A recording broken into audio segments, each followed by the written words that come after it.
ज्येष्ठ मास के कृष्ण पक्ष की एकादशी को अपरा एकादशी कहा जाता है।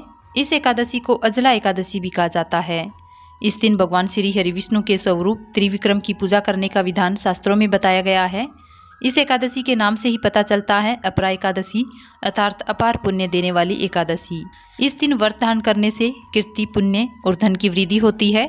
शास्त्रों के अनुसार इस व्रत को धारण करके और विधि विधान से अगर श्री हरि विष्णु की पूजा आराधना की जाती है तो ब्रह्म हत्या, परनिंदा, प्रेत योनि जैसे पाप कर्मों से मुक्ति मिल जाती है।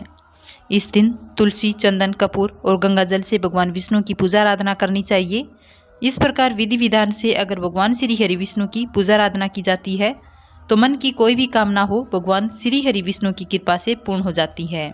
आज की इस वीडियो में आप जानोगे कि ज्येष्ठ मास के कृष्ण पक्ष की एकादशी कब है, एकादशी की तिथि कब प्रारंभ होगी, कब समाप्त होगी, व्रत आपको कब धारण करना है, पारण करने का शुभ मुहूर्त क्या है, द्वादशी तिथि कब प्रारंभ हो रही है, कब समाप्त हो रही है, हरिवासर की समाप्ति का समय क्या होगा और अपरा एकादशी का महत्व क्या होता है, पूजा विधि क्या होती है, ये संपूर्ण जानकारी आप आज की इस वीडियो में जानोगे।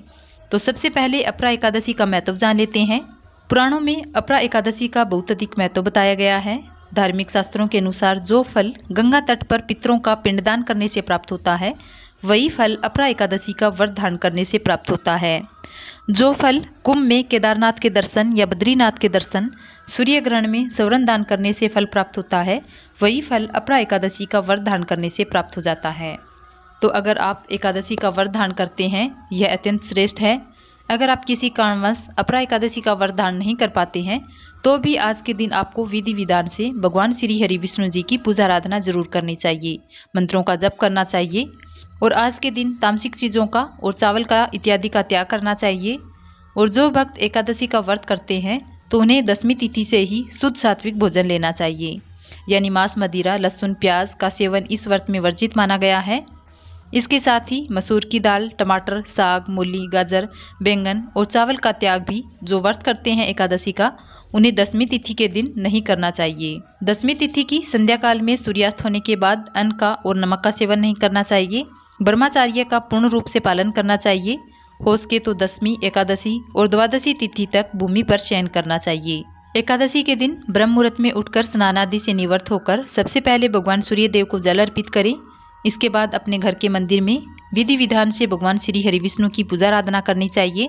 भगवान श्री हरि विष्णु के सामने शुद्ध घी का दीपक प्रज्वलित करें और दाहिने हाथ में जल और पुष्प लेकर व्रत का संकल्प ले लेना चाहिए, क्योंकि बिना संकल्प लिए आपके व्रत का आपको संपूर्ण फल प्राप्त नहीं होगा। इसलिए अगर आप व्रत धारण करते हैं तो व्रत का संकल्प लेना अत्यंत आवश्यक है। अगर आप पूजा कर रहे हैं यानी आप किसी कारण से व्रत नहीं कर पा रहे हैं, सिर्फ पूजा आराधना करना चाहते हैं तो इसके लिए भी संकल्प जरूर लेना चाहिए और व्रत का संकल्प लेने के बाद आपका व्रत प्रारंभ हो जाता है। इसके बाद विधि विधान से भगवान श्री हरि विष्णु की पूजा आराधना कीजिए। भगवान श्री हरि विष्णु के स्वरूप का आप अभिषेक कर सकते हैं।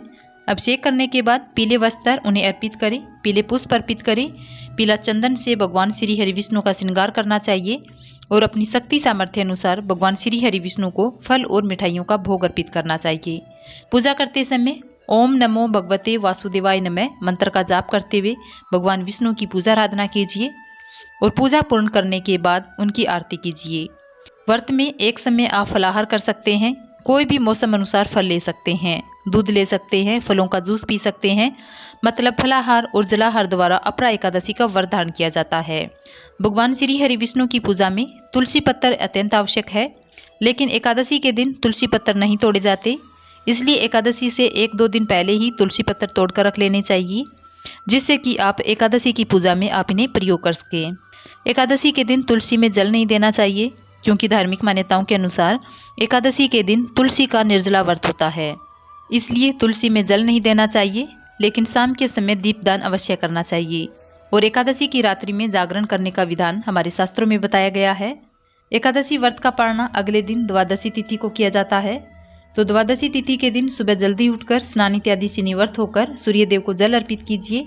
अपने घर के मंदिर में विधि विधान से जिस प्रकार से आपने एकादशी के दिन भगवान श्री हरि विष्णु की पूजा आराधना की थी, उसी प्रकार से द्वादशी तिथि के दिन भी भगवान श्री हरि विष्णु की पूजा आराधना कर लीजिए और उसके बाद शुभ मुहूर्त में आप अपने व्रत का पारणा कर सकते हैं। अपना व्रत खोलने से पहले किसी ब्राह्मण को घर बुलाकर भोजन कराना चाहिए, ऐसा शास्त्रों में विधान है। लेकिन अगर आप ऐसा नहीं कर सकते हैं तो किसी ब्राह्मण के निमित्त भोजन की कच्ची सामग्री निकाल लीजिए, दान दक्षिणा रख दीजिए और इसके बाद आप अपना व्रत खोल सकते हैं, व्रत का पारण कर सकते हैं। ये दान की सामग्री आप चाहें तो अपना व्रत खोलने से पहले ही किसी ब्राह्मण को दान कर सकते हैं या फिर शुभ मुहूर्त में आप पारण कर लीजिए, उसके बाद भी आप चाहे तो इस सामग्री को दान कर सकते हैं। तो ये 10वीं तिथि से द्वादशी तिथि तक के नियम होते हैं। जो भक्त एकादशी का व्रत धारण करते हैं उन्हें इन बातों का ध्यान अवश्य रखना चाहिए। अब जान लेते हैं अपरा एकादशी की तिथि कब प्रारंभ होगी, कब समाप्त होगी और आपको व्रत कब धारण करना है। साल 2023 में ज्येष्ठ मास के कृष्ण पक्ष की अपरा एकादशी की तिथि प्रारंभ हो जाएगी 15 मई को सुबह 2:46 पर और समाप्त होगी 16 मई सुबह 1:03 पर। तो सूर्योदयकालीन तिथि के अनुसार एकादशी का व्रत हम धारण कर रहे हैं 15 मई को, यानी सोमवार के दिन। और पारण का शुभ मुहूर्त की बात करें तो एकादशी व्रत का पारण हमेशा द्वादशी तिथि में किया जाता है और सूर्योदय काल के बाद किया जाता है। तो द्वादशी तिथि प्रारंभ हो रही है 16 मई को सुबह 1:03 पर और समाप्ति का समय 16 मई को रात्रि 11:36 पर और 16 मई को सूर्योदय काल का समय रहेगा 5:40 पर। और एकादशी व्रत का पारण हरिवासर के समय की समाप्ति के बाद ही किया जाता है। तो हरिवासर की समाप्ति का समय रहेगा 16 मई को सुबह 6:41 पर। तो एकादशी व्रत का पारण किया जाएगा 16 मई को सुबह 6:41 से सुबह 8:13 तक।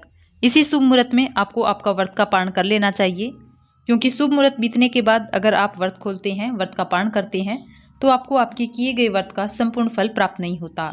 इसलिए व्रत में एकादशी का व्रत अगर आप धारण करते हैं तो आपको शुभ मुहूर्त का ध्यान अवश्य रखना चाहिए।